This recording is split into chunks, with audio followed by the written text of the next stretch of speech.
कोई कैकेयी को कभी दोष मत देना, मां कैकेयी को।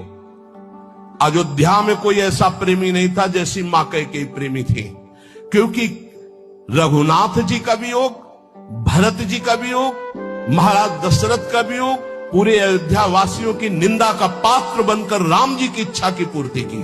ये माता कैकेयी है, दूसरे में इतनी सामर्थ्य नहीं थी। माता कैकेयी जितना राम जी को प्यार करती थी, शायद है उतना कोई अवध में प्यार करता हो।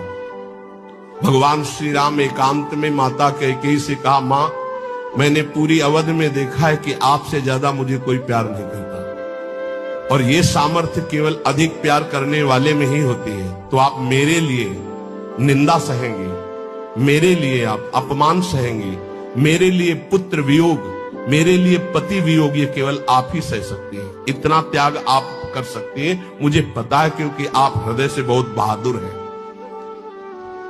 देवासुर संग्राम में साथ गई थी कैकेयी जी महाराज चक्रवर्ती सम्राट दशरथ के।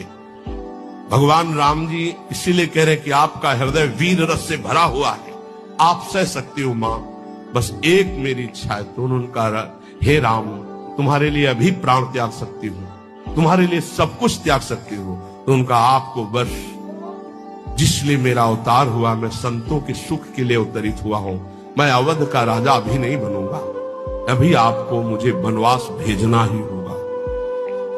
मां कैकेयी ने एकांतिक भगवान की आज्ञा का पालन किया, ये ध्यान रखना। कैकेयी जी का हृदय बहुत रघुनाथ जी के प्रेम में डूबा, ये कोई नहीं जानता। सर्वश्रेष्ठ प्रेम मां कैकेयी का, जिन्होंने अपना अपमान सहा, निंदा सहा, लेकिन राम जी की इच्छा की पूर्ति की। ये अंदर की बात कह रहा हूं। भरत जी ने कभी मां नहीं कहा। जब राम जी वापस अयोध्या आए तो उन्होंने कहा, बेटा, तुम्हारी पूरी बात मानी थी, पर मैं एक बात नहीं सह सकती। अपने पति का वियोग सह गई, लेकिन मेरे भरत ने आज तक मां नहीं कहा। बेटा, अब मेरी इच्छा एक बार मां कहला दो।